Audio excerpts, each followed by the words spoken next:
우리 지난 시간에는 예수님께서 사마리아 여인을 만나시고 나누시는 대화의 내용을 살펴보았습니다.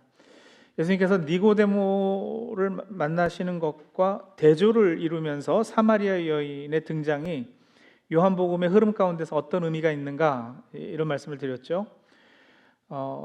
또 예수님께서 이 사마리아 여인을 만나시기 위해서 갈릴리로 가시는 길에 정통 유대인들은 절대 하지 않았던 사마리아 땅을 거쳐서 가셨음도 보았습니다. 요한복음 4장 4절에 사마리아를 거쳐서 가실 수밖에 없었다라는 표현이 지리상으로 그럴 수밖에 없었다, 다른 길은 없다, 이런 의미로 읽힙니다만 실은 그 뜻이 아니라고 그랬죠. 유대인들은 사마리아 사람들과 상종하지 않으려고 갈릴리를 갈 때 유대에서 이 사마리아가 중앙에 있었지만 거쳐가지 않고 돌아갔었단 말입니다. 다른 길이 있었던 거예요. 그렇게 예수님께서 사마리아에 꼭 볼 일이 있으셨기에 사마리아를 거쳐 가셨다는 말이 돼요. 그럴 수밖에 없었다, 그러셨어야만 됐다, must라는 단어를 영어 성경에는 번역을 하는데, 그러셨던 이유는 뭐냐? 어떤 볼 일이 거기 있었던 거죠. 어떤 볼 일이요? 사마리아 여인을 만나는 일, 그 볼 일이요. 사마리아 여인을 만나셔서 자신을 계시하시고, 그래서 그녀에게 복음을 전하고 믿음을 가지게 하는 일을 하기 원하셨어요. 그 일이 예수님에게는 제자들이 알지 못하는 먹을 양식이었다, 예수님의 표현이에요. 나를 보내신 분의 뜻을 행하고 그분의 일을 이루는 그것이 예수님께에게는 양식이었던 거죠. 존재의 의미를 주고 삶의 가치와 이 생의 에너지 자원이었던 겁니다. 사람이 떡으로만 사는 것이 아니라고 하셨잖아요. 마찬가지로 우리도 밥만 먹고 사는 존재가 아니라 하나님께서 허락하신 사명 감당하며 살아야 할 것입니다. 밥 먹는 것보다도 더 좋은 일, 밥 먹고 힘내는 것보다 더 힘이 나는 그 일을 하며 사는 것이 성경에서 말하는 풍성한 삶이에요. 풍성한 삶, 우리가 늘 찬양교회에서 입에 달고 사는데, 구체적으로 그게 뭐냐? 하나님과 올바른 관계 가운데에서 우리가 하나님의 성품을 닮고 마음을 품고 맡겨주신 사명, 그 일, 나에게는 그 일이 양식되어서 그 사명을 감당하는 것, 그것이 나에게 있어서 기쁨이고 힘의 원천이고 삶의 동력이 되고, 그렇게 사는 게 여러분 풍성한 삶이죠. 자, 오늘은 이제 4장 후반부의 내용을 보겠는데, 4장 43절서부터 보시면 또 하나의 표징이 되는 사건이 나옵니다. 4장 마지막 절이요, 54절 한번 보시겠어요? 4장 54절 우리 한번 같이 한 목소리로 읽겠습니다. 이것은 예수께서 유대에서 나와서 갈릴리로 돌아오신 뒤에 행하신 두 번째 표징이다. 밝히고 있죠. 요한복음에 적어도 그 전반부에 7가지 표적이 나오는데 그 중에서 두 번째 표적이에요. 여러분, 요한복음은 매우 철저하게 구조가 짜여 있는 책이잖아요. 우리 지금 보셨지만 첫 표적서부터 여러분 그냥 아무 의미 없이 이 사건이 여기에 배치되어 있고 이런 게 아니거든요. 다시닥적인 의도를 가지고 아주 치밀하게 구조가 짜여 있는데, 20장 30절 가보시면, 4장은 펴 놓으시고 이렇게 펴 놓으시고 20장 30절 가보시면 이렇게 쓰고 있어요. 예수께서는 제자들 앞에서 이 책에 기록하지 않은 다른 표징들도 많이 행하셨다. 그런데 7개만 골라서 지금 적고 있단 말이에요. 그 목적은 31절이죠. 그런데 여기에 이것이나마 기록한 목적은 여러분으로 하여금 예수가 그리스도요 하나님의 아들이심을 믿게 하고, 또 그렇게 믿어서 그의 이름으로 생명을 얻게 하려는 것이다. 그러니까 이런 중요한 목적을 두고 여러분 여러 표징들 중에서 7가지만 골라서 요한복음 전반부에 배치한 것은 분명 의도가 있고, 또 그러기 위해서는 구조가 아주 치밀하게 짜여져 있는데, 자, 그 두 번째가 이제 43절서부터 나오는 왕의 신하의 아들의 병을 고치는 사건이라는 거예요. 그리고 그렇다면 이게 구조상, 요한복음 내 구조상 어떤 위치에 있는가를 한번 살펴봐야 되겠죠. 그렇죠? 이 사건도 이 사건만 딱 떼어서 읽고 이해할 것이 아니란 말이에요. 니고데모와 사마리아 여인의 대조가 있었고, 지금 그 이후에 이 사건이 여기에 등장하는 이유가 있어요. 과연 어떤 믿음의 진리를 교훈하기 위해서 여러 표적 중에서 이 두 번째 표적을 여기에 이렇게 배치하고 있을까?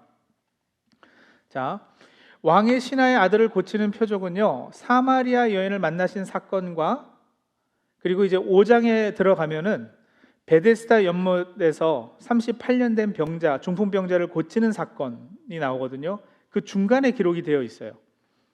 그래서 한편으로는 사마리아 여인을 만난 것과 연결이 되고요, 또 다른 한편으로는 베데스다 연못에 특히 안식일에 병을 낫게 하신 사건과 연관이 있어요. 자, 우리 첫 번째 슬라이드를 한번 좀 보여주시겠어요? 이런 그림이에요. 그러니까 한쪽에서는 이쪽에 사마리아 여인과의 대화가 있죠. 4장 후반부에. 그리고 중풍병자를 고치시는 5장 전반부의 사건이 있어요. 그 중간에 왕의 신하의 아들이 살게 되는 4장 후반부 사건이 있는데, 이게 이렇게 겹쳐요. 왜냐하면 이쪽에서 나왔던 어떤 그 교훈들과 저쪽에서 나오는 교훈들이 딱 그 자리에서 만나는 역할을 하거든요. 과연 사마리아 여인을 만나는 사건과는 어떤 연관이 있고, 5장에 등장하는 안식일 치유 사건과는 어떤 연관이 있는 걸까? 그걸 이제 살피면은 요한이 이 두 번째 표징을 이곳에, 이 4장 후반부에 기록한 의도가 밝혀지는데, 일단 여기서 의도된 또 하나의 흐름이 있어요. 여러분 보세요. 지금 사마리아 여인을 만났거든요. 예수님께서 지금 유다에서 출발하셔가지고 온 유다와 예루살렘과 지금 사마리아 여인을 만나셨고, 그 다음에 만나서 표징을 보여주시는 사건이 누구예요? 오늘 본문 보시면 왕의 신하의 아들이 병들어 있잖아요. 이 왕의 신하는 어떤 왕을 가리키는 걸까요? 로마 왕의 신하예요. 그러니까 당시 로마는 여러분 세상입니다. 그렇죠? 이방인이에요. 그러니까 지금 복음의 전파가 흐름이 사마리아와 이 이방인 땅끝까지 이렇게 흘러가는 이런 의도로 쭉 이어지고 있는 거, 이것도 하나의 의도인데, 왜냐하면 4장 42절 한번 가보세요. 사마리아 여인과의 대화의 단락이 어떻게 끝맺음을 하고 있는지. 4장 42절, 그들은 그 여자에게 말하였다. 우리가 믿는 것은 이제 당신의 말 때문만은 아니요, 우리가 그 말씀을 직접 들어보고 이분이 참으로 뭐예요? 세상의 구주이심을 알았기 때문이다. 그죠? 단순히 유대인의 구세주도 아니고요, 그렇게 싫어하던 이제 사마리아인을 감싸는 아주 unlikely한 캔디데이트를 하나님 자녀 삼아 주시는 것으로 끝나는 것이 아니라, 그것보다 더 unlikely한 이방인이죠. 그렇게 해서 예수님이 누구시다? 세상의 구주이심을 알게 하는 작업을 지금 요한복음이 서서히 해나가고 있단 말이에요. 자, 5장에 등장하는 사건과 이쪽을 먼저 볼 거예요. 5장에 등장하는 사건과 연결해서는 이 표적이, 이 4장 후반부의 표적이 어떤 의미를 가지느냐? 예수님께서는요, 종말의 완성으로 참 안식, 참 생명을 주시는 분으로 이렇게 계시가 되는 거예요. 그러니까 예수님은요, 여러분, 이 왕의 신하의 아들을 병을 고치시지만 단순히 그 육신의 병을 고치는 치유자가 아니라 죽음에서 생명으로 영생을 주시는 분으로, 예수님께서 이제 오셔가지고 안식을 누리지 못하던 사람에게 참 안식을 주시는 분으로, 죽지 못해 살아가던 인생들에게 풍성한 삶을 허락하시는 분으로 이렇게 그려지고 있어요. 자, 보세요. 이제 왕의 그 신하의 아들이 고침을 받는 이 사건이 여기서 사용되는 표현들이요, 자, 한번 보십시오. 46절 보시면, 4장 46절 보시면, 예수께서 또다시 갈릴리 가나로 가셨다. 그곳은 전에 물로 포도주를 만드신 곳이다. 거기에 왕의 신하가 한 사람이 있었는데 그의 아들이 가버나움에서 앓고 있었다. 아주 심각한 상황을 설명하는데요.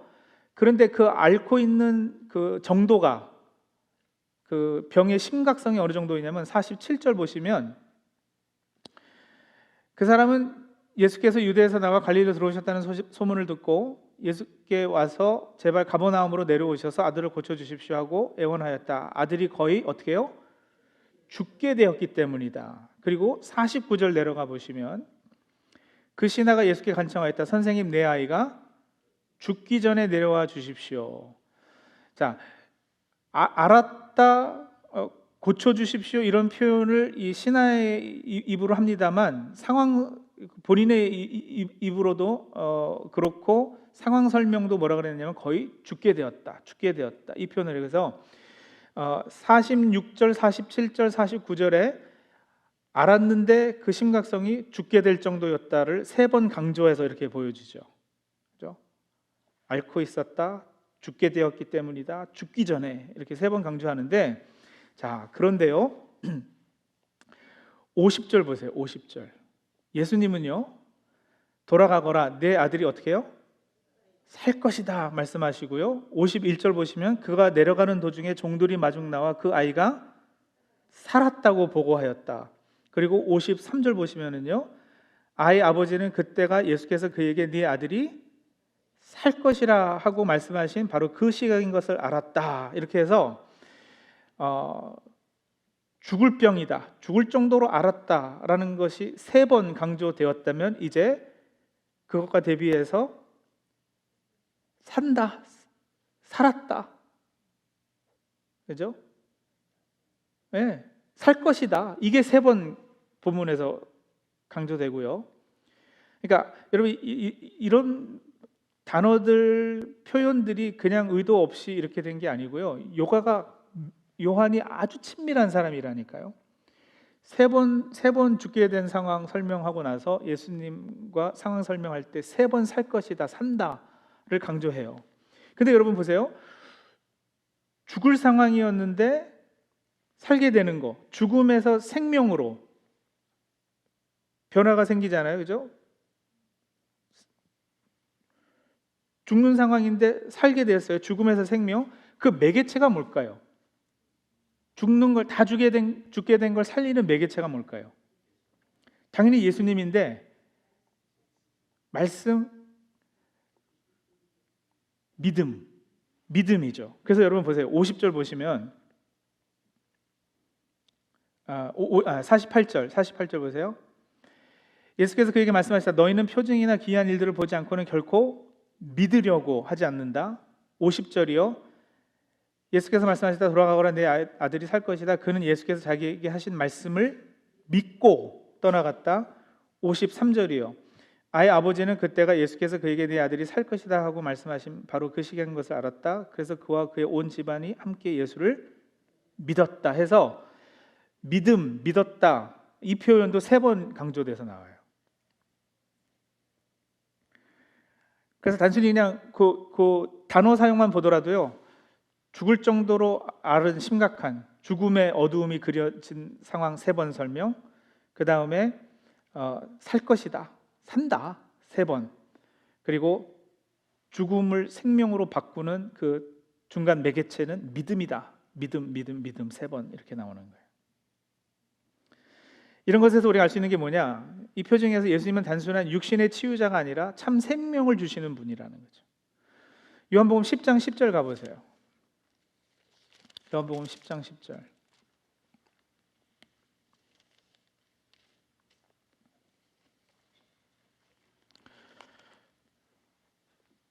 도둑은 다만 훔치고 죽이고 파괴하려고 오는 것뿐이다. 나는 양들이 생명을 얻고 더 넘치게 얻게 하려고 왔다. 이게 개역개정에 전에 뭐라고 돼 있었을까요? 생명을 얻되 더 풍성히 얻게 하려는 것이다. 그렇게 저 표현이 여러분 여기서 나온 거 아시죠? 요한복음 10장 10절에서 누군가의 생명과 풍성한 삶을 위하여, 여기서 나온 거예요.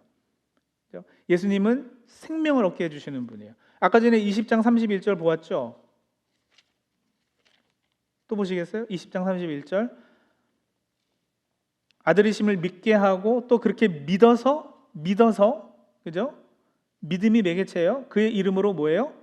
생명을 얻게 하려는 것이다. 예수님은 단순한 육신의 병 고치는 병 치유자 이상이죠. 단순한 physical healer 이상이신 거예요. 그래서 이 신하의 아들이 단순히 그 치유받은 것이 아니라 이 표현들에 의하면은 죽었다가 아니면 거의 죽게 되었다가 살아나게 되는 이런 표현들이 의도적으로 사용되는 것이고요.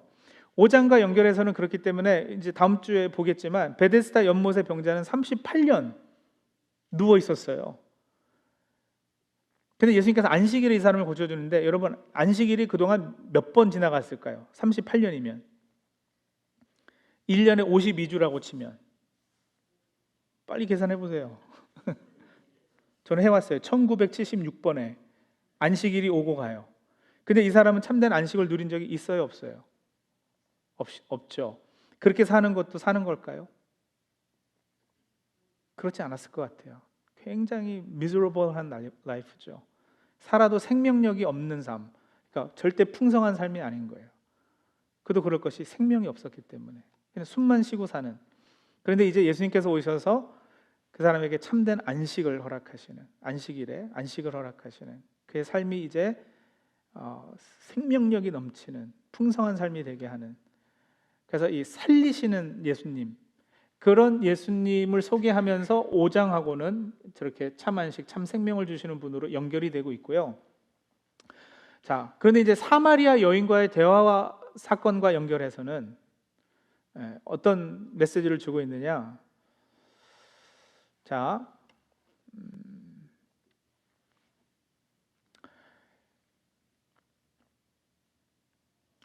믿음이 생명을 가져다주는 매개체였잖아요.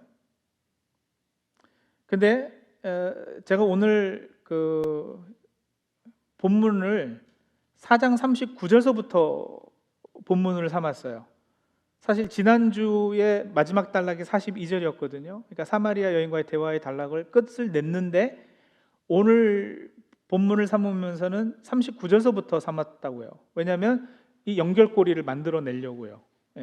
39절 가보시면 여기서도 동네 많은 사마리아 사람이 예수를 믿게 되었다라는 표현이 있고요. 41절 보시면 예수의 말씀을 듣고서 어떻게 해요?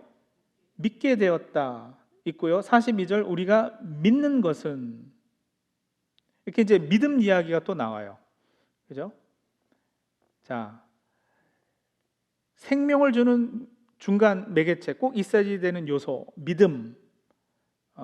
이 이야기를 벌써 하고 이제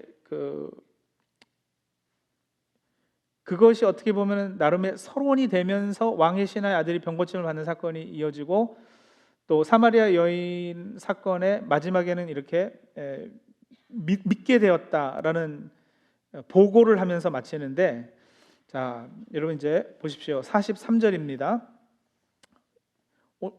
진짜 이 그 두 번째 표징 사건의 단락 시작이죠. 43절. 이틀 뒤에 예수께서는 거기를 떠나서 갈릴리로 가셨다. 이틀 뒤에. 개역 개정은 이틀이 지나고 이렇게 했어요. 그러면 며칠째예요? 이틀 뒤에, 이틀이 지나고 며칠째예요? 사흘째. 여러분 요한이 집요하게 이런 사소한 것에 집착하는 거 이제 아시겠죠? 별 의미도 없어. 우리는 뭐 이틀째든지 뭐 나흘째든지 우리는 별 상관도 없잖아요. 근데 요한은 괜히 이런 것에 이렇게 계속 물고 늘어진단 말이에요. 우리 전에 보았어요. 2장 1절도 보세요.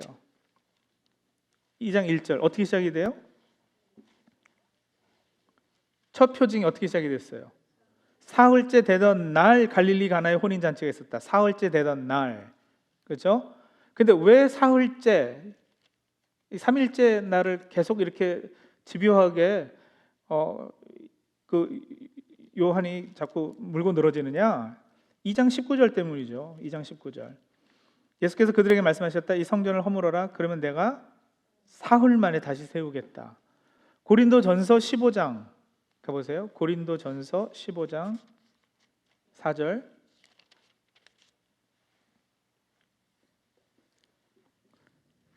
고린도전서 15장 4절 같이 읽습니다. 시작. 무덤에 묻히셨다는 것과 성경대로 사흘날에 살아나셨다는 것과. 감이 잡히시죠? 이거 뭐 더 설명 안 해도 되겠죠? 그죠? 이제 등장하는 사건은 두 번째 표징 역시도 뭐예요? 예수께서 십자가에 달리시고 무덤에 장사된 지 사흘째 부활하신 것으로 온전히 이루시는, 그리고 또 앞으로 이루셔야 되는 사건의 예표요, 그 사건의 표적, 가르치는 사인이 됐단 말이죠. 가나 혼인잔치도 그렇고 이제 왕의 신하의 아들을 고치는 사건도 그런 거예요. 그래서 본질적으로 이 표징들이 가리키고 있는 것은 늘 한 가지예요. 십자가와 부활. 그렇죠? 예수님께서 앞으로 하실 일들. 그래서 이 신하의 아들이 아픈 것도 그냥 단순히 아프다, 열이 심하게 났다, 뭐 병명이 모였다 이런 것도 없어요. 그냥 죽게 되었다.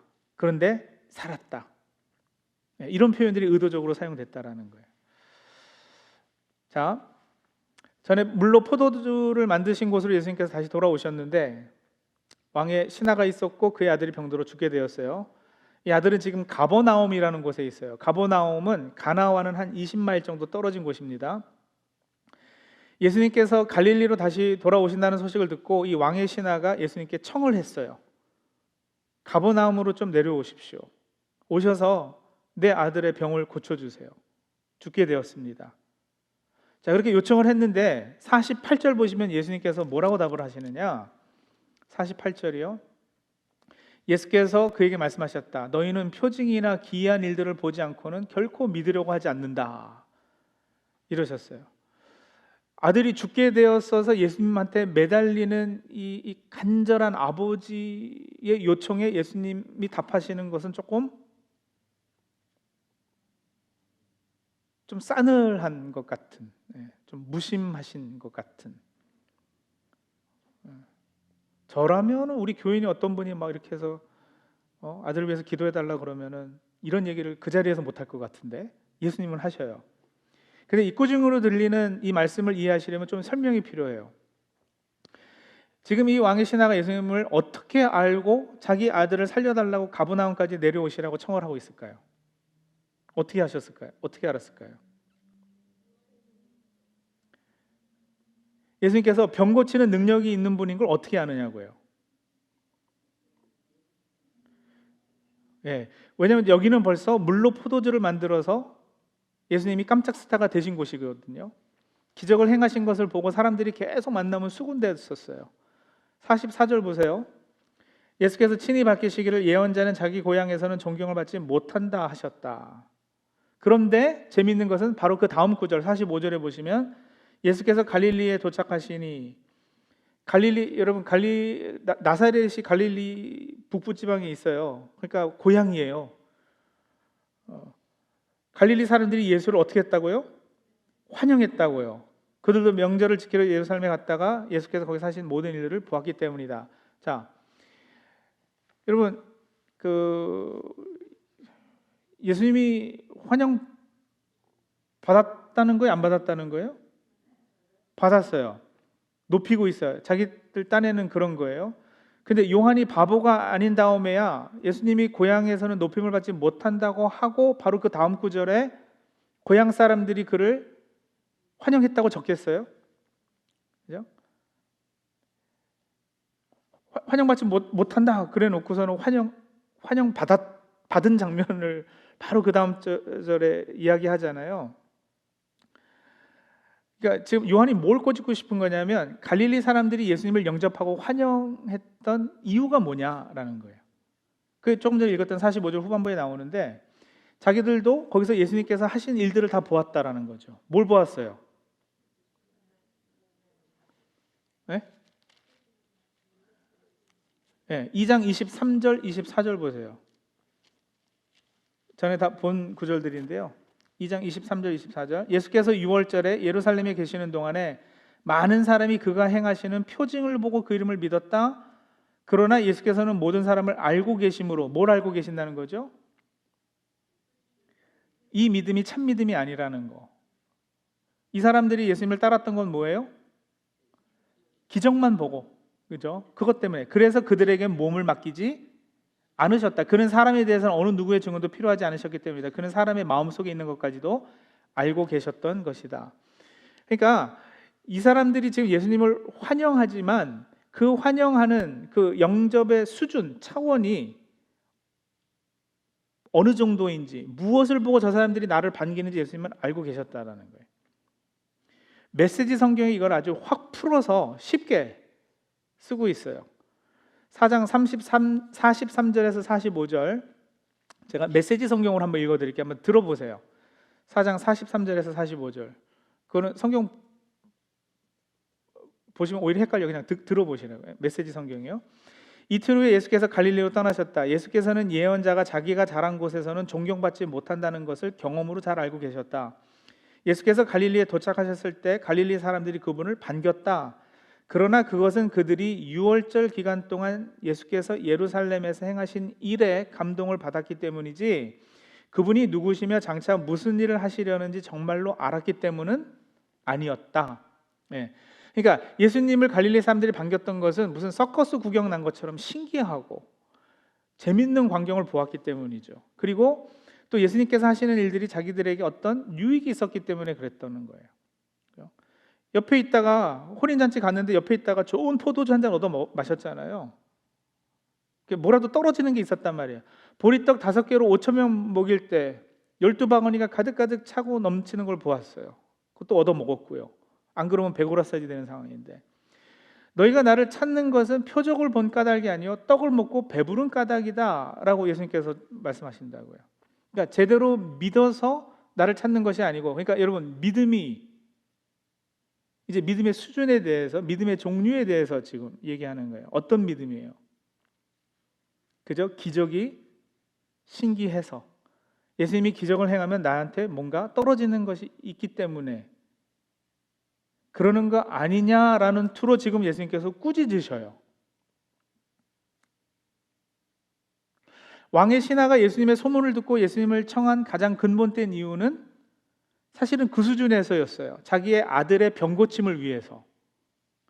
근데 예수님께서는 니네들이 이 기이한 일을 보지 않고 표징을 보지 않고는 믿으려 하지 않는구나, 그러니까 제대로 된 믿음을 가지 않는구나 책망하셔요. 도무지 믿지 못하는 사람들이라고 막 뭐라 그러세요. 너희는 급할 때만 날 찾지, 응? 나를 찾는 목적이 네 필요에 의한 것, 어떤 절박함이 있을 때만 나를 찾지, 이런 투신 거예요. 그래서 당사자는 이 말씀을 듣고 좀 서운할 수도 있지만, 여러분 48절에 너희는 할 때 너희는요, 그 왕의 신하 한 사람만을 가리키는 너가 아니에요. 여기서의 너희는 you plural거든요. 복수예요. 그러니까 너희들 다. 물론 그 신하도 포함합니다만 너희가 다 그렇다라는 거예요. 그래서 일단 아들이 죽게 된 아버지를 외면하시는 것은 아니에요. 여러분, 저는요, 아들이 죽게 된 아버지는 어떤 방법으로든 예수님을 만나야 된다 생각해요. 그렇죠? 아들이 죽게 된 상황뿐만 아니라 자기 힘으로 풀 수 없는 어떤 문제라도 안고 계시는 분들은 하나님을 만나야죠. 그런 사람을 하나님께서 외면하시지 않으실 거예요. 그렇죠? 예수님께서 이렇게 말씀하시는데도 아들이 죽게 된 신하는 얼마나 급했는가? 48절에요. 예수님께서 그렇게 말씀하셨는데도 뭐라 그래요? 49절에 죽기 전에 내려오시면, 그 말씀하신 것에 대해서는 대꾸도 안 하는 거예요. 들리지도 않아요. 내 아들이 죽게 됐습니다. 내려오소서.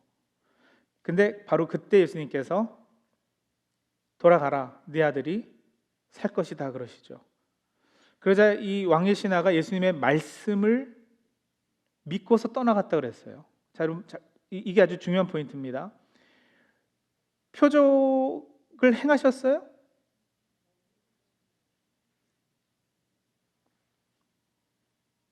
모르죠. 보이는 게 없으니까. 표적이 보이지 않았는데 이 왕의 신하는 지금 말씀만 믿고 떠나갔다 그랬어요. 여기가 바로 여러분, 이 왕의 신하가 가졌던 믿음의 근거가 달라지는 순간이에요. 믿음의 수준이 변화가 생기는 장면이에요. 이제 더 이상 자기 마음속에 존재하는 희망, 어떤 바람, 그것이 아들의 병의 치유이든 아니면 부자가 되는 것이든 뭐든 하여간에 자기가 바라는 간절함이 있을 거 아니겠어요? 그것 자체가 믿음의 근거가 아니라 이제 예수님께서 하시는 말씀이 믿음의 근거가 되는 상황. 여러분, 우리의 믿음의 근거가 단순히 우리 마음속에 있는 주관적인 기대치라면, 그래서 예수님이라는 존재는 다른 어떤 신앙의 대상도 마찬가지인데 그런 존재 하나 정도로 그냥 수단으로 여겨져서 이분을 통해서 내가 원하는 것이 있고 기대하는 것이 있고 이루어지는 것이 있기 때문에 그냥 단순히 수단으로 여기는 그런 개념이 아니라 이분에 대한 신뢰가 쌓이고 이분의 말씀하신 바가 내가 믿는 근거가 되는 이것, 요 두 믿음은 다른 믿음이거든요. 여러분, 그저 내가 바라는 어떤 간절함이 믿음의 근거가 되면은요, 상황에 따라 가시적으로 변하지 않는 영원하신 주의 객관적인 말씀이 근거가 된 것과는 그 견고함에 있어서 다르지 않겠어요? 예수님은 천지는 없어지겠으나 내 말은 없어지지 아니하리라 말씀하셨거든요. 또 바울 사도도 로마서에서 믿음은 들음에서 난다고 그랬고 들음은 그리스도의 말씀으로 말미암는다 그러셨단 말이에요. 미성숙한 믿음과 성숙한 믿음의 차이, 기복적인 믿음과 성경적인 믿음의 차이는 여러분 믿음의 근거가 무엇이냐에 있어서 달라져요. 예수님께서 행하신 표적은 여러분 우리가 그냥 기적이라고 그러지 않고 자꾸 표징이라고 그러고 표적이라는 표현을 사용하는 것은 기적 그 이상이기 때문에 그런 거예요. 기적과 기적이 만들어내는 그 유익 자체만을 바라는 것을 주님께서는 원치 않으셨어요.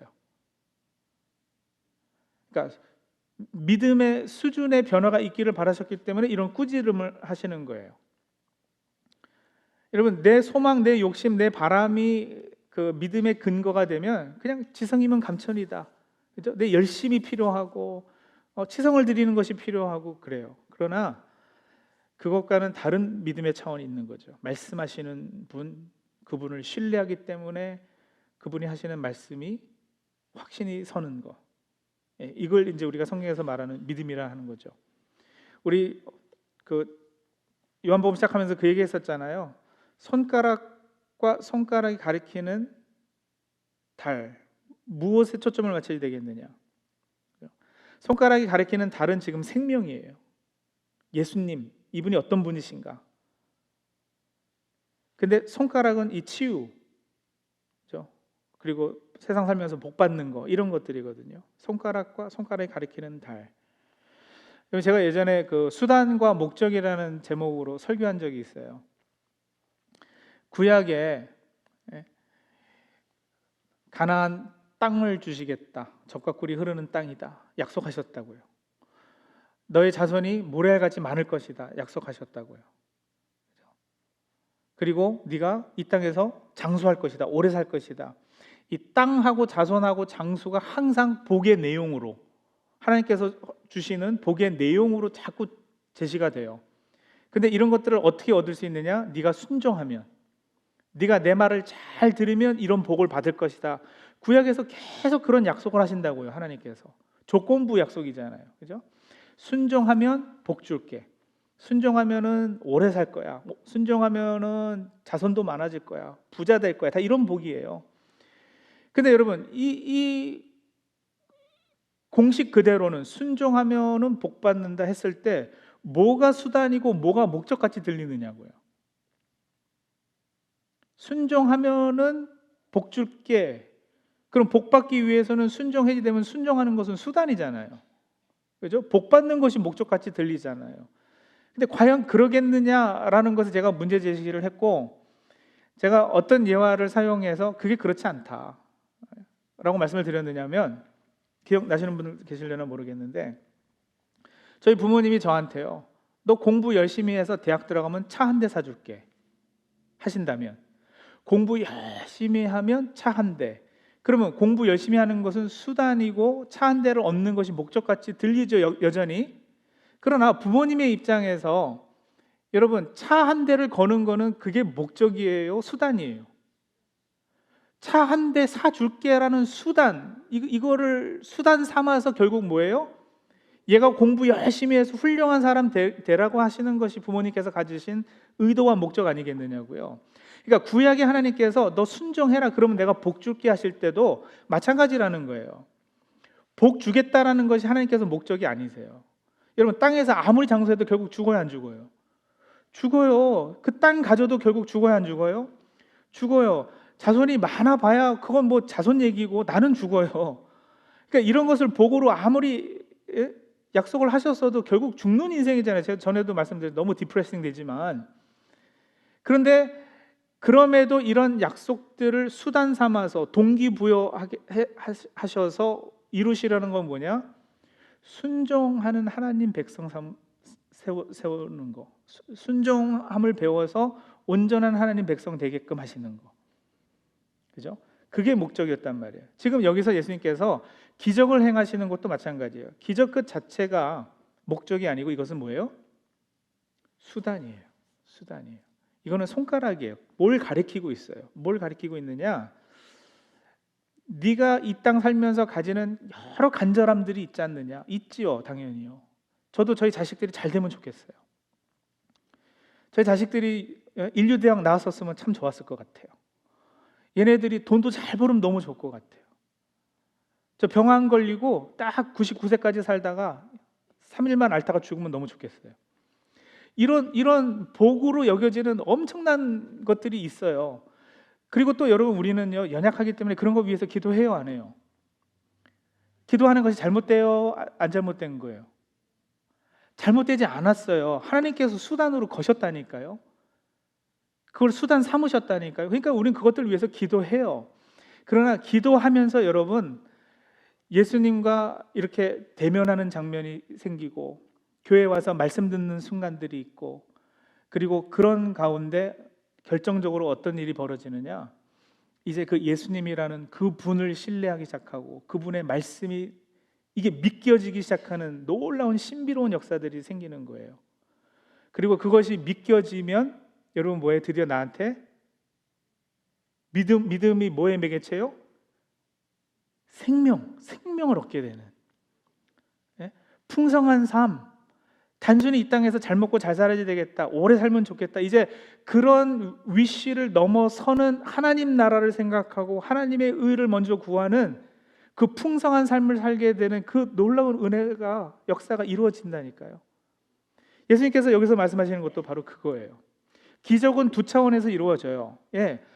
정말 이 신하의 아들이 예수님 보시기 긍휼을 여기셨을 거예요. 안타까우셨을 거예요. 사람이 병들어 죽는 거 예수님께서 보시면서 눈물 흘리셔요. 나사로의 죽음을 안타까워하셨어요. 그래서 고쳐주셔요. 근데 여러분, 예수님이 이 땅에 계실 때 갈릴리 마을에 1000명이 아팠으면 1000명을 다 고치고 다니셨나요? 제가 신유의 은사가 있다고 해가지고 막 병원에 들어가가지고 병실 다 들어가가지고 다 안수해서 병 낫게 할 수 있어요? 제가 아무리 신유의 은사가 있어도 그렇게 해도 1000명 고쳐요? 10,000명 고치겠어요? 그러니까 그게 궁극적인 답은 아니란 말이에요. 그 기적이 가지는 상징, 그것이 가리키는 더 큰 일, 그래서 이게 표적이고 표징인데, 그죠? 기적이 가져다 주는 단순한 유익, 그 1단계에만 머물러 있어서 기적에만 매달려 있으면 안 된다라는 것을 예수님께서 여기서 경계하시는 거예요. 그죠? 그래서 치유해 주셔요. 그렇지만 여러분, 치유함 받아도 또 죽어요. 나사로도 죽었다가 다시 살아났지만 또 죽어요. 그러니까 예수님께서 베푸시는 치유의 은혜는 좀 지나치지만 표현하자면 그냥 밴드에이드 붙여주는 것밖에 안 돼요. 단순히 한 일시적인 어떤 해결. 그러나 그것을 넘어서 궁극적인 치유, 그건 뭐예요? 생명 주시는 거, 영생을 가지게끔 하시는 거. 기적이 표적이 되어서 가리키는 것은 바로 그거예요. 그거에 초점을 맞춰야 되는 거예요. 그래서 이 말씀이 오늘 우리들에게 주는 도전은 뭐냐면, 우리의 믿음의 근거가 뭐냐? 여러분, 많은 사람들이 가지는 그 종교성이라는 것이 어디서부터 나오는지 아세요? 종교성. 종교성은요, 여러분, 우리 마음속에 존재하는 어떤 바람, 희망, 기대, 간절함, 절박함 이런 것들 있잖아요. 아까 전에 말씀드린 그런 것들이요. 내 자식이 잘 됐으면 좋겠고, 내가 병들었는데 병 고쳐지면 좋겠고, 하는 이런 것들을, 간절함을 가지고 그 간절함을 자꾸 어떤 대상에게 자꾸 이렇게 표현해내는 거, 이게 종교예요. 그래서 나무 앞에서도 물 한 그릇 떠놓고 비나이다 비나이다 하는 거예요. 그래서 어떤 대상이든 상관없어요. 내 이 바램을 들어줄 만한 존재 같다 그러면 그냥 신앙의 대상으로 삼는 거예요. 그게 다 우상이죠. 근데 그 대상이 누군가는 중요하지 않아요. 그분이 어떤 인격이냐, 어떤 속성과 성품을 가지고 있느냐 중요하지 않고, 내 바람, 내 욕심, 내가 원하는 간절함, 그걸 근거해서 가지는 그 믿음, 그건 그냥 종교예요. 그래서 무당도 찾고 굿도 하고 뭐 점도 보고 하는 거예요. 그러나 예수님께서 여기서 말씀하시는 것은 그것을 뛰어넘는, 하나님께서 말씀하시는 예수님의 그 말씀에 이제 신뢰가 가서 거기에 내 믿음이 들어가는 이거예요. 기적 그 자체에 매달리는 믿음에서, 기적만을 바랐던 믿음에서 이제는 말씀을 신뢰하는 믿음으로 이 신화가 옮겨갔는데, 믿고 가는 도중에 보지 못했어요. 가는 도중에 종들이 와서 뭐라 그래요? 아이가 살았습니다. 언제부터 낫기 시작했느냐 물으니까 딱 예수님께서 살았다, 가라 할 때 그때쯤부터 열기가 떨어졌다는 거예요. 이 치유 사건은 여러분 어떤 스펙타큘러한 어떤 일을 하지 않으셨어요. 단순히 말씀만 하셨어요. 그래서 참 믿음은 여러분 표적을 보고서 믿는 것이 아니고요, 예수님의 말씀의 능력이 제대로 믿음을 만들어내는 것을 우리가 보게 되는데, 자, 이게 이제 사마리아 사건하고 어떻게 연결이 되느냐, 제가 계속 지금 그 얘기 하던 중이었잖아요. 사마리아 여인과의 대화도 결론이 어떻게 되느냐면, 여러분, 예수님이 사마리아 동네 가셔서 무슨 표적을 행하셨어요? 기적을 행하셨어요? 거기서 뭐 죽은 사람이 살아나거나 물이 포도주로 바뀌었거나 그랬냐고요? 아니죠. 사마리아 여인하고 어떻게 하셨어요? 말만 하셨어요. 대화만 오고 갔단 말이에요. 물론 대화의 내용이 기이하긴 했죠. 이 여인의 입장에서 보면은, 그죠? 아무도 모를 내용을 막 때려 맞히셨으니까 예수님께서, 네 남편이 뭐 몇이다 막 이러면서, 그러니까 그거에 놀라기는 했어도 어쨌든 어떤 눈에 보이는 가시적인 표징이 있지는 않았어요. 그랬는데 어떤 일들이 벌어졌느냐? 다시 돌아가 보세요. 4장 41절이요.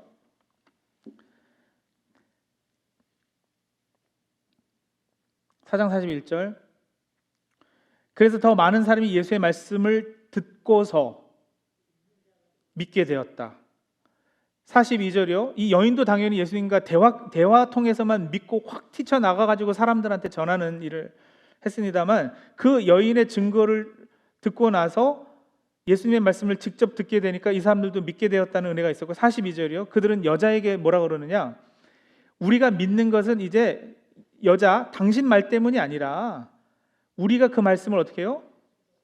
직접 들어보고 이분이 참으로 세상의 구세주이심을 알았기 때문이다. 그래서 사마리아 여인과의 대화에서도 나타난 현상이 뭐냐면, 눈으로 보이는 어떤 표적을 보고서 믿은 게 아니고요, 말씀을 듣고 믿었다라는 거예요. 그래서 그 사마리아 여인의 대화, 말씀을 듣고서 믿게 되었다라는 것이 이 왕의 신하 아들이 살게 되는 사건하고 연결되는 부분은 바로 저 부분이죠.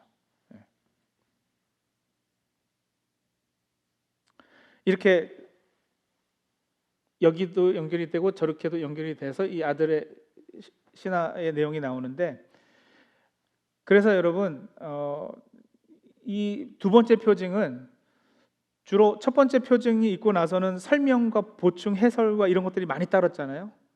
근데 2장은 그것이 없이 바로 세 번째 표징으로 바로 연결이 돼요. 5장에 중풍병자 38년 된 중풍병자 낳는 거는 세 번째 표징인데 바로 연결이 되는데, 이 두 번째 표징과 세 번째 표징이 합해져서 나중에 그것에 대한 설명이 이제 38년 된 병자가 낳는 사건 이후에 이제 조금 덧붙여져요. 예. 그래서 여전히 패턴은 유효한데 이제 그런 좀 차이가 있고요. 어쨌든 이 사건을 통해서 예수님께서 가르치고자 하셨던 것은 그거예요. 표징은 단순히 기적이 아니다. 그죠? 예수님께서 표적을 통해서 의도하신 것은 뭐예요? 참 믿음이다. 참 믿음. 제가 참 믿음이라는 표현을 사용하는 것은 왜요? 참 믿음이 아닌 경우가 있기 때문에. 어떤 믿음이요? 기적에만 매달리는, 예. 병 고침에만 매달리는. 그게 잘못된 게 아니에요. 우리는 연약하기 때문에 그것 때문에 사실 교회에 나오기도 해요. 처음에 빵 준다 그러니까는 교회 다녔어요. 제가 어렸을 때 주일학교 제가 생각하면은 4학년, 3학년, 4학년 한국에 있을 때 같은데요. 여자 지금 생각하면 전도사님이겠죠. 전도사님인지도 몰랐어요. 여자분이 교회 가자, 빵 줄게. 그래서 따라갔다니까요. 그래 가가지고 율동도 배우고 제가 그랬던 기억이 있어요. 교회를 꾸준히 다니진 않았지만 빵 준다 그래서 다니고 병고쳐 준다 그래서 다니고, 그죠? 예수 잘 믿으면 복 받는다 그래서 다니고. 물론 그래요. 그게 우리 종교성 레벨이니까요. 기독교도 다 그 부분이 있어요. 그 영역이 있어요. 없지 않아요. 그리고 하나님께서 그런 인생 살면서 참 어려움과 아픔과 시련과 고난을 당하고 있는 사람들을 향해 안타까움을 가지시고 아픔을 가지시고 고쳐주기 원하시죠. 그런 하나님이셔요. 우리 하나님의 성품이 그러하시니까. 그러나 그 이상을 생각하셔야 된다고요. 그 믿음은 여러분 결국 내가 원하는 것이 더 간절해서 그것에 근거된 믿음이지, 하나님이 어떤 분이신지, 예수님이 어떤 존재이신지, 그분을 신뢰하는 것이 무엇인지, 이런 것과는 차이가 있는 믿음이라는 거예요. 그래서 예수님께서 바라셨던 것은 이 참 믿음, 이 수준에 우리가 도달하기를 위해서. 그래서 여기서 48절에 꾸짖음도 있으시는 거예요. 니네가 참 이런 거 아니면 믿지 못하는 사람들이구나 하고 안타까움을 표현하시는 거죠. 믿음의 본질에 대해서 가르치는, 믿음은 여러분 바라는 것들의 실상이요 보지 못하는 것들의 증거라. 예. 믿음으로 모든 세계가 하나님의 말씀으로 지어진 줄 우리가 아나니 보이는 것은 나타나는 것으로 말미암아 된 것이 아니니라. 예. 보이지 않는 세계를 보는 것을 믿음이라 그랬어요. 믿음이란 어떤 눈에 보이는 표적을 보고서 믿는 것을 믿음이라 할 수 없어요. 요한복음 20장 29절도 한번 가보세요. 요한복음 20장 29절. 여러분, 보고 확인하고 믿는 것은 과학이지, 그죠? 그걸 우리가 믿음이라 그러지 않거든요. 20장 29절. 예수께서 도마에게 말씀하시다. 너는 나를 보았기 때문에 믿느냐? 나를 보지 않고도 믿는 사람은 복이 있다.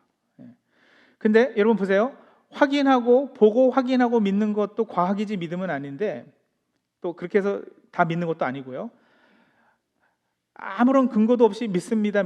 지금까지 제가 말씀드린 대로 자기 확신과 자기 바람과 욕심을 투사해서 그 절박함 자체를 자기가 막 믿고 있는 거, 이것도 성경에서는 믿음이라고 그러지 않아요. 성경에서 믿음은 예수님이라는 인격과 그분의 말씀을 근거로 신뢰해서 가지는 확신, 이걸 믿음이라고 그래요. 그래서 여러분 그런 경험도 있으셨나 몰라요. 누구의 어떤 병 고침을 위해서 기도하는 그런 때도요, 기도하다 보면은요 여러분, 이게 내가 너무 간절히 원해서 믿습니다 100번을 외쳐도 그냥 믿습니다 한 거지 안 믿겨지는 때가 있고요, 정말 기도하는 가운데 막 어떻게 말로는 표현이 안 되는 어떤 확신이 확 들어오는 때가 있어요. 이건 된다, 이건 하나님이 하신다. 그러면 그건 여러분 다시 그거 가지고 기도할 필요도 없을 정도로 그 일은 되는 거예요. 그러니까 병 고치는 부분도 그렇고 제 인생 가운데 정말 어려웠을 때 막 하나님 앞에 엎드리잖아요. 엎드렸을 때 하나님 믿습니다. 이거 해주셔야지 돼요. 이거 좀 이거 해결해 주셔야지 돼요. 아무리 간절히 기도해도 그냥 내 바램만 계속 간절함을 쥐어짜는 기도지, 계속 안타까울 수밖에 없는 기도가 있는데 어느 순간에는요 이것이 확신이 들면서 뭐 귀로 들리는 음성은 아닌데 마음에 확신이 오는 경우가 있거든요. 예수님께서 이런 어떤 성경의 장면이나 성경에서 하신 말씀들을 근거로 해서 이 문제는 내가 해결할게. 그리고 이거 해결하니까 너는 그래서 이런 것에 더 신경 쓰고 이거 걱정하지 말고 이런 거 해 하고 이렇게 또 응답을 주신 때가 있단 말이죠. 그 다음부터는 여러분 그 기도에 대한 응답이 있고 나서부터는 전 그 제목 가지고 기도 다시 할 필요도 없는 거예요. 하지도 않아요. 된 거예요. 그거는요. 아직 안 이루어졌는데 그건 된 거예요. 왕의 신하가 된 줄로 알고 믿고 갔잖아요. 마찬가지예요. 그건 된 거예요. 근데 그건 이제 본인들이 성도님들이 개인이 예수님과의 관계 가운데서 기도하고 이게 확신이 온다는 게 어떤 것인가를 체험하셔야지 아는 부분이라 뭐 더 어떻게 말로는 설명을 못 하겠는데 분명 그런 부분들이 있다는 거죠. 그러니까 제 간절함이 만들어내는 확신이 아니고요. 정말 위로부터 오는 어떤 나에게 근거하지 않은 확신이 있어요. 그 믿음이에요. 여러분 아무리 기적을 보여주어도 믿지 않을 사람은 믿지 않아요. 예수님께서 그 수많은 기적을 행하셨습니다만 이적을 보고서 다 믿으면 뭐 다른 방법이 필요 없죠. 부자와 나사로 이야기 중에서도 부자가 나사로를 자기 형제들에게 보내면 믿고서 지옥이 오지 않으리라 그랬을 때 아브라함이 뭐라 그래요? 말씀을 전하는 자들이 있는데도 그 말을 믿지 않았다면 죽었던 자가 살아가도 믿지 않을 거다라고 그런다. 여러분 사람은 기적을 보고 믿는 게 아니에요. 기적을 보고 믿는 사람은 벌써 믿기로 작정된 데고 택하신 자이기 때문에 믿는 거죠. 보통 사람은 그냥 신기하다, 저거 속임수야 그냥 이러고 넘어가요. 그러므로 예수님께서 표적을 보여달라는 사람들에게 뭐라고 말씀하셨느냐? 나는 요나의 표적 외에는 보여줄 표적이 없다 하신 거예요. 요나의 표적이 뭐예요? 십자가와 부활의 표적이거든요. 요나가 물고기 뱃속에 그거 뭐예요? 죽음이잖아요. 수월의 뱃속이거든요. 수월은 죽음이에요. 거기서 죽었어요. 그리고 사흘째 육지로 토함을 받아요. 그건 부활이거든요. 그러니까 요나의 표적이라는 것은 십자가와 부활인데 여러분 일단 십자가 표적 한번 생각해 보세요. 사람이 큰 일을 하다가 죽어버리면 그건 실패죠. 아무리 거창한 계획을 가지고 일을 추진하더라도 죽어버리면 실패예요. 제가 아무리 원대한 꿈을 꾸고 뭐 하더라도 죽으면 뭐 끝나는 거죠. 십자가는 죽음의 형태이거든요. 예수님만이 아니라 수많은 범죄자들이 그 십자가에서 죽었단 말이에요. 근데 우리가 기대하는 표적은요, 여러분 기적은 십자가에 못 박으려고 하는 놈들을 십자가를 빼들어서 그 십자가로 쳐서 그 왼수들 다 없애버리는 거, 이게 표적이죠. 우리가 기대하는 표적은요. 예수님 막 슈퍼맨 같이 팍 나와가지고 예수님을 배척하려고 마음만 먹어도 막 벙어리가 되거나 막 수족이 말라버리거나, 그럼 그것들이 막 진짜 표적이 될 텐데 왜 예수님은 묵묵히 아무 말씀도 없이 그냥 십자가에서 죽으셨는가? 그걸 왜 표적이라 하는가? 우리가 납득이 안 가잖아요. 그런데 예수님은 세상 모두가 꺼려하고 싫어하는 그 십자가가 우리의 구원이 능력이 된다 말씀하셔요. 그 십자가의 참 의미를 아는 사람들, 우리 공로가 아니라 주님의 십자가에서 죄사함의 공로를 믿는 사람들은 세상에서 다른 표적이 없는 것이죠. 그래서 그리스도와 함께 십자가 못 박혀 죽고 그리고 그리스도와 함께 다시 요나가 물고기가 육지로 토해냈듯이 부활하는 이 은혜, 이 주님의 은혜만을 바라고 살아가는 것, 그것이 여러분 표적이 우리 삶 가운데 이룰 수 있는 가장 큰 역사고, 그 믿음으로 생명을 얻되 더 풍성히 얻는 그런 놀라운 역사가 우리들 모두에게 있기를 소원합니다. 자, 같이 한번 기도하실 텐데요.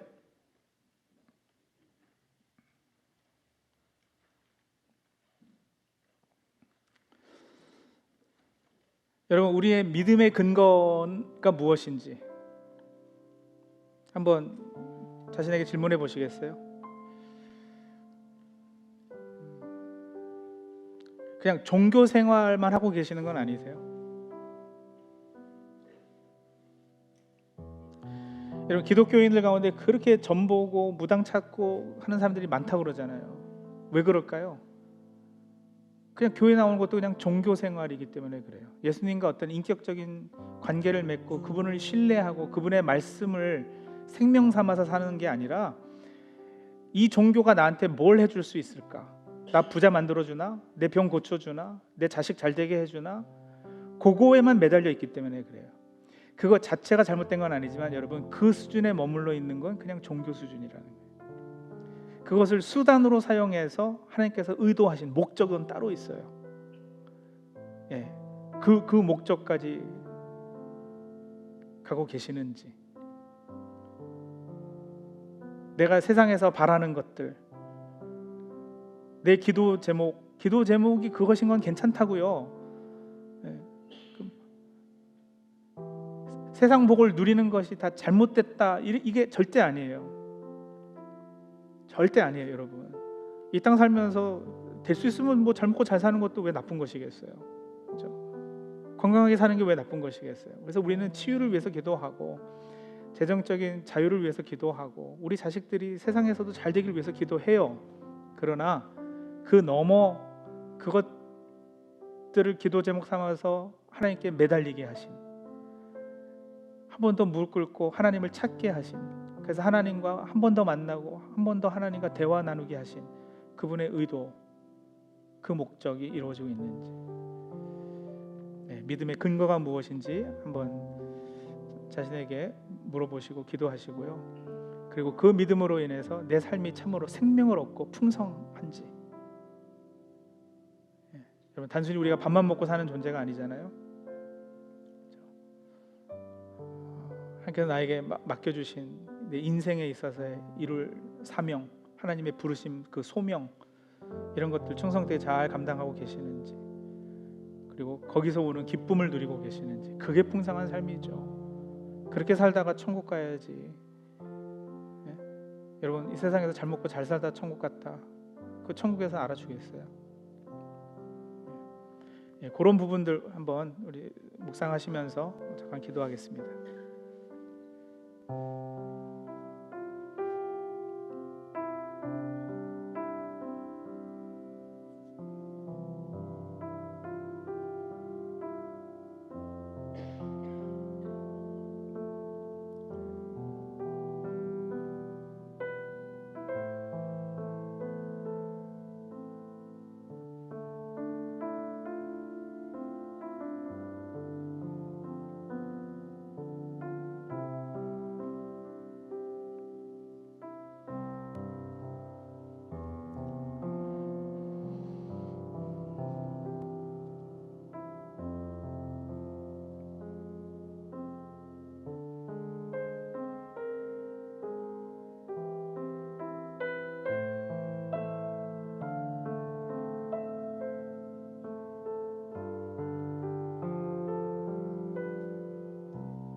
하나님, 우리가 숨쉬고 살아가면서도 늘 하는 표현이 아이고 죽겠다, 죽게 되었습니다,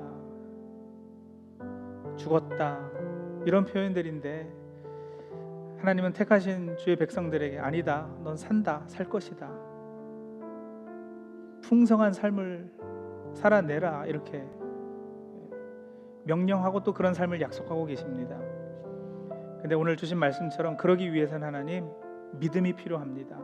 저희들에게 믿음 더하여 주시옵소서. 예수님께서 우리들에게 베풀어 주실 수 있는 어떤 유익, 기적, 이 세상에서 누릴 수 있는 어떤 축복, 그 이상으로 하나님, 예수님을 신뢰하고 예수님이 어떤 분인지를 더 깊게 사귀면서 알아가고, 예수님께서 하신 말씀에 근거해서 우리가 참 믿음 가질 수 있도록 도와주시옵소서. 그래서 이 땅 살면서 우리가 생명을 얻고 풍성히 얻는 귀한 은혜 있게 도와주시옵소서. 예수님의 이름으로 기도합니다. 아멘.